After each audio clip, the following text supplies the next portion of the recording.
Building an amazing product is really only half the job. Today, we're diving into the playbook for the other half, how to turn that product into a real, thriving business by mastering your go-to-market strategy. This sentence just perfectly nails the mindset shift you have to make. It's what separates a cool passion project from a product that can actually sustain itself and grow. So, what does that actually mean for you, the product manager? Well, your job doesn't just stop when the feature is shipped. You got to think bigger than that. You have to make sure the product isn't just valuable for users, but that it's viable and, profitable for the business. To do that, a modern PM has to wear a few hats at once. You're part strategist, part economist, and part storyteller. All focused on answering these four huge questions. Who are we actually building this for? What's the real value we're giving them? How are we going to charge for that value?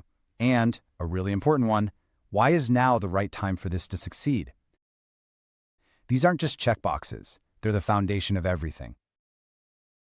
Okay, so before you even think about scaling up, you need some serious proof that you've built something people truly, deeply want. We call this product market fit, and it's the crucial bridge that takes a product people like and turns it into a business that can actually last. That's the million-dollar question, isn't it? And here it is, the magic number, 40%. This has become a legendary benchmark for figuring out just how much your users depend on you. It's a clean, simple number that helps you measure something really fuzzy, how much people would miss your product if it were gone. So where does that 40% come from? It all boils down to one super powerful question you ask your users in a survey. And that question is, how would you feel if you could no longer use this product? If you get 40% or more of your users to say they'd be very disappointed, you've got yourself a really strong sign of product market fit. Of course, that 40% rule isn't the only thing to look for. You can also spot the other organic signs that you're on the right track. Are people sticking around month after month? Are they telling their friends about you without you even asking them to? Are people upgrading from the free plan on their own? Those are all fantastic signs that you've built something that has real traction. Awesome. So you've validated your product, you have product market fit. What's next? Well, now it's time to build your go-to-market plan. This is your playbook, your strategic blueprint for how you're going to go out there and systematically find, win, and keep your customers. Start with your target market. Who are we selling to? Then your value prop. Why should they care? From there, you figure out your pricing and the channels you'll use to reach them. Super important, you plan for customer success to make sure they stick around. And finally, you define the metrics that tell you if any of this is actually working. Okay, we have to understand the fundamental math, the unit economics, that's going to decide if your business can actually survive and grow long term. First up, we've got customer acquisition cost, or CAC. Put simply, this is all the money you spend on sales and marketing to get brand new paying customers. Think of it as your investment in growth. Lifetime value, or LTV, is the total amount of money you expect to make from a single customer over their entire relationship with you. It's the return you get on that initial investment. And that, of course, leads to the big question that every single founder and PM has to wrestle with. You know you have to spend money to make money, but where's the line? How do you know if your spending is smart and efficient, or if you're just burning cash? It's all about the relationship between these two. The money you get from a customer, your LTV, has to be significantly higher than the money you spent to get them, your CAC. It's like a balancing act.